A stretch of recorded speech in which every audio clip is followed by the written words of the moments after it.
Welcome to the NBA Coast to Coast podcast, brought to you by thelines.com. Coming to you from the West Coast, Josh Lander, joined by Nate Weitzer. He's on the East Coast, and we are looking at the end of the week here with a nice slate of 10 games for us on Friday to close things out. Actually, 9 games. We have one more cancellation on that Dubs and Mavericks game, but we still have the other 9 to play with here. So we've got best bets in this video, and then we've got another one up with play up props. So make sure to subscribe to that page and continue to follow along all season with us. Also head to thelines.com. Use everything that we have up on the site right now, including that prop finder tool under the NBA tab there to make sure you're getting the best juice back on all of these bets that you are making with these books this season. Nate, I think we can say that we're going to end this week with a little heater if we stay up like we did last night, a total of 6-3 on the night, right? Yeah, it would have been a really good night if the Kings did not continue to shit the bed at home. But, we move on here to Friday. I'll take the Lakers at home. There's a couple ways you can play this. You can take the -7. You can take Lakers money line plus under. But I think the preferred bet here for me is Nets under their team total, 110.5. This is a Nets team that's just been a wounded duck since they punted a game against the Bucks. I don't know if this is a cause or effect, but, in their last 9 since then, 1-7-1 against the spread, 7-2 to the under, scoring just 105 points per game and playing slow at a 94 pace. They've been one of the worst three-point shooting teams in the league, 30%, but they've been depending on free throws, 7th highest percentage of their points off free throws in that span. And the Lakers give up the fewest free throw attempts when they're at home. Their weakness is usually the three-point shot, but they've been playing better lately. Held OKC and Dallas on volume shooting under 30%, and that's why they won and covered both of those home games. With a veteran team, you love to see that they're home for an extended period here. It's the 3rd game of a 5-game homestand. Also love to see that there's a buffer game, if you will. They play the Blazers in 2 days before they get the Clippers again, so otherwise you'd think about this as a trap spot. But the Lakers, when they're home, 14-7 to the under by 6.5 points per game. And they got hot in in December when they had a bit of a homestand, held 5 straight opponents to 109 or lower. 2 of those were in the IST, one at home and then one in Vegas against Indy, where they were just lights out defensively. And we've seen a bit of a hangover since then. But I think it was a wake-up call when they got blown out by the Suns at home, run off their home floor.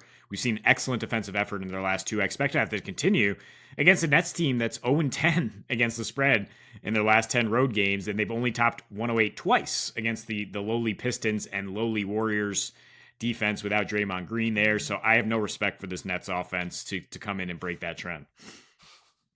I should have realized that you were also going to be talking about the Nets the only person that thinks they are as stinky as I do is you, and you think they're stinkier than I do even. And you've been on it since the jump and pretty much fading McHale in a lot of ways too, like not having a dominant scorer like they thought they were going to have.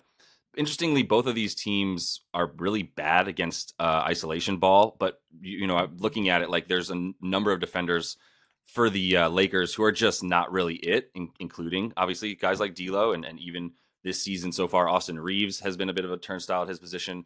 But they have one guy, which was Taurean Prince, and that's all you really need for him. And then Cam Thomas can do his thing, but he's really seems like a really good future. His future is big stats, bad team guy kind of thing, right? And empty calories kind of stats guy because he's just going to keep pulling. So yeah, I'm with that, all of that obviously, and I'll just go right into my bet because it's a Lakers same game parlay here where I'm going to just tweak their line here to get it down to -4.5 for this same game parlay.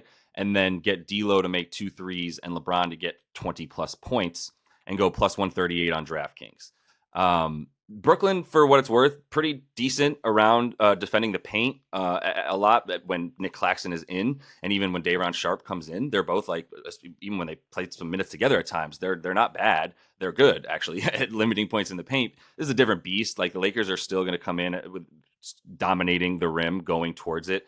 And predominantly AD and LeBron James. And so, the reason I picked LeBron instead of AD in this one was just, this is really also where this team is vulnerable. Like they're surprisingly, you'd think that they would just be really good at guarding the forward positions, and they're not. It's really where they give up most of their points, especially to small forwards or, just elongated wings, however you want to describe LeBron James. He's his own archetype, obviously, but it's the sort of player profile of big wing who can shoot, I'll say, LeBron, whenever he sometimes gets hot. More importantly, he doesn't rely on it, and he hasn't been. He's still only at about 3.5, 4 3-point attempts over the last like 20 games. So he's still going to the rim and getting to the free throw line as well, which is what I think will be available to him in this one. So the D'Lo bet I really like. His points are really high, so I guess the books are on exactly what I'm on, which is obviously Brooklyn gives up a ton of points to the point guard position. They give a ton of points up to 3-point shooting point guards and give up the most threes to that position. And just a lot of threes in general. It's not a shot that they're good at defending. And this is the guy who shoots those threes for him, right? So you might look at him and Austin Threeves as well in his props because of the same concept. He's at 14.5 points. I don't hate that if he's in there for the majority of the game, but Taurean Prince is going to be in there for a lot to defend Mikal Bridges, as we talk about. He is going to be the best option and predominantly only option if you don't want to throw like an AD or a LeBron on him, which I don't think you want to. So that he'll be in there. You might look at him as well. But with D'Lo, like he's actually been going off last season, this season rather. And I kind of wonder if he's auditioning and they're giving him minutes for a trade because he's been the centerpiece of most trade rumors that are coming up for the Lakers. We know they need a lot of help, as I keep talking about how they only have one solid wing defender, right? They're going to need some help there as well. Cam Reddish hasn't really been proving his worth on the defensive end as people might thought he would. And so they're really giving up a lot of points in the wrong spots right now, which is why Taurean Prince is all they've got, right? So D'Lo's 2.5 3-pointers made at home right now is much better than the 1.9 that he's making when he's on the road with pretty much the same attempts, 5.5 attempts or so, wherever he is. But the last 6, like I was saying, is where he's gotten these minutes and why it's like getting close to trade deadline time. And you start to think about these things because he's at 31 minutes a game, which is up from about 26 prior to this last 6-game stretch where he's been playing that much. And he's got 20 points a game on that in that stretch with 8 3-point attempts where he's making 3.5. So 3.5 is a lot. Like 3 is a lot because he's shot 6 or 7 threes here and there, right? He's got at least 6 in those last 6 games. So I feel good about him going 2 for 6 regardless. It's the 3 for 6 that you start to be like, okay, this is more of a coin flip than the 2 for 6. So let me just dwindle this down a bit and get it to 2 based on what I think the attempts are going to be for him. But all of that is boosted up by how bad this Brooklyn 3-point defense has been and continues to be. Yeah, and just bad in general when they're on these extended road trips. I mean, like a 124 defensive rating out on the road against the Western Conference this year. I'm a little scared of the under for the game because of that, and I'll just take the Nets under. But, that means Lakers to cover a pretty good spread probably if they can just maintain their focus. And I like, taking LeBron and not AD against Claxton here.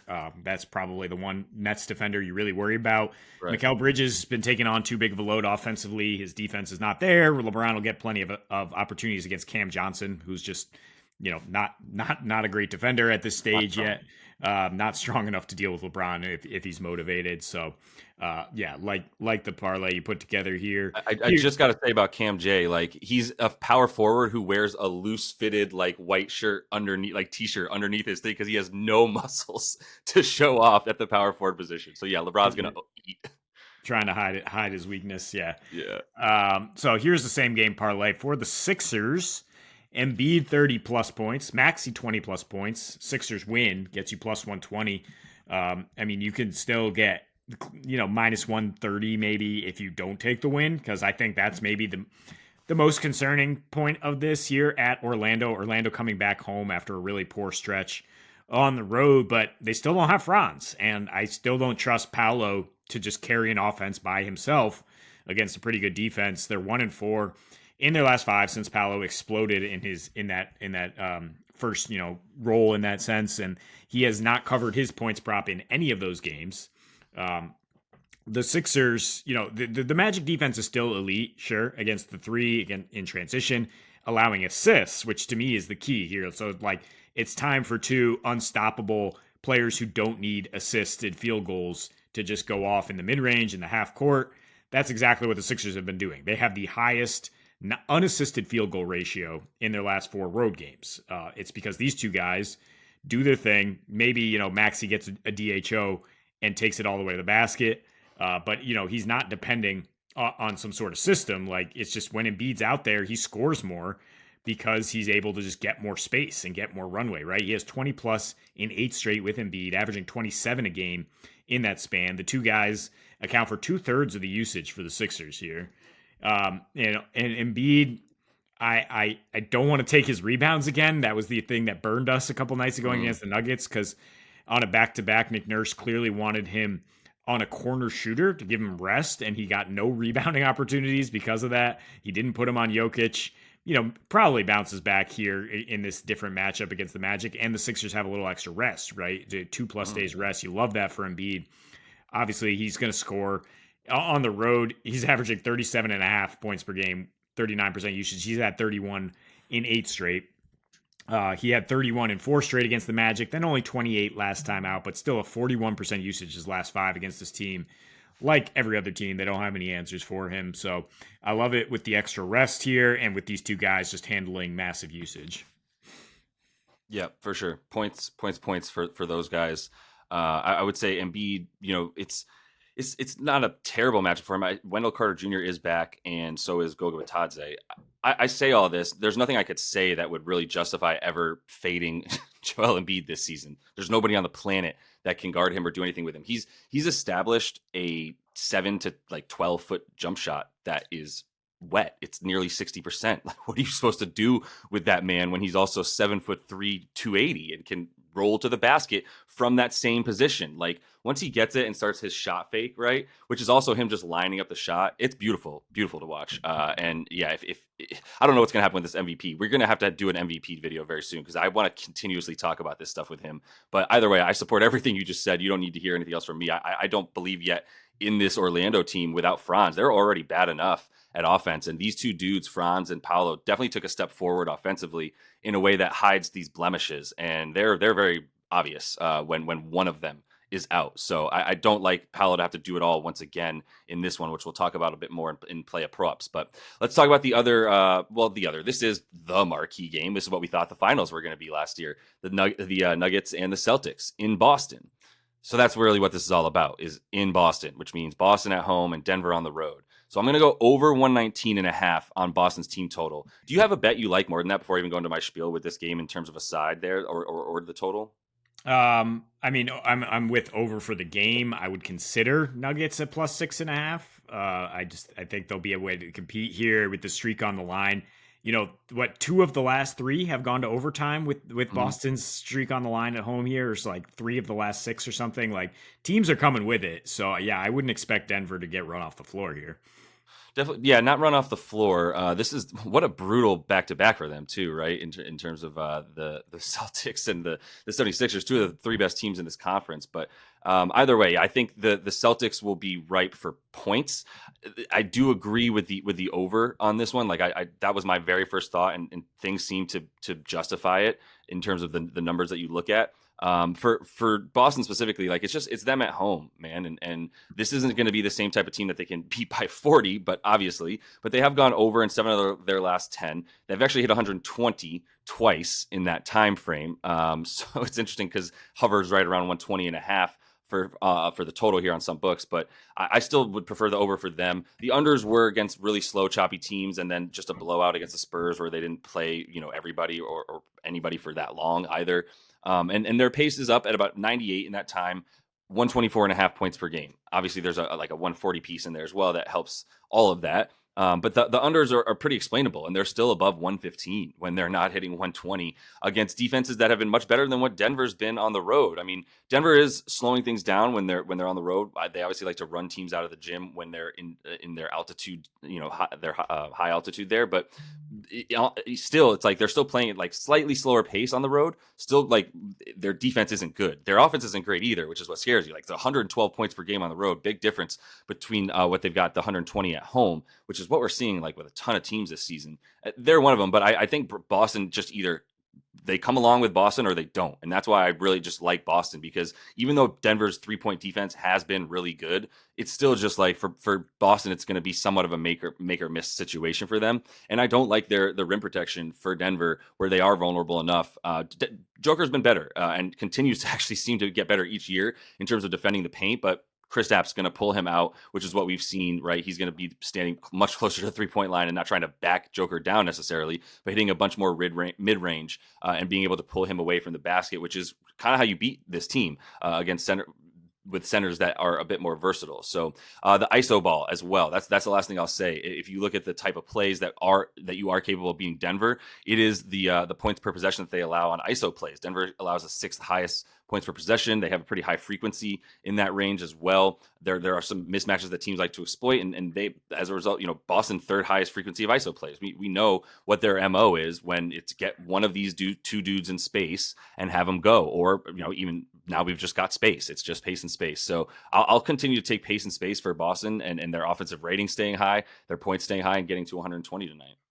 Yeah, the Nuggets have given up 125 in their last 3 road games here, and that's despite playing at a 92 pace at Philly and at Golden State. Like, Celtics are one of those few teams too, where you say like maybe the pace is in the low 90s, and they can still score so efficiently because of the 3-point shot and because their ability to get to the rim, get to the line. And then there's what I said, which is the home streak factor. Contributing to maybe a close finish, maybe an overtime finish and free throws down the stretch that would help you get over this total. You said back to back for the Nuggets, but they've been off since Tuesday. So you mean back to back matchups, yeah, of course. But and the Celtics rested guys against the Spurs on Wednesday, so it is both teams coming in primed for this matchup, which I hope would help the offense because they're so efficient. Rather than gear up some sort of defensive effort. Yep, 100%. So that's all the time we got in the best bets here for you. Also have Play a Props up, so subscribe to that page. Continue to follow along. Until we see you next, happy betting.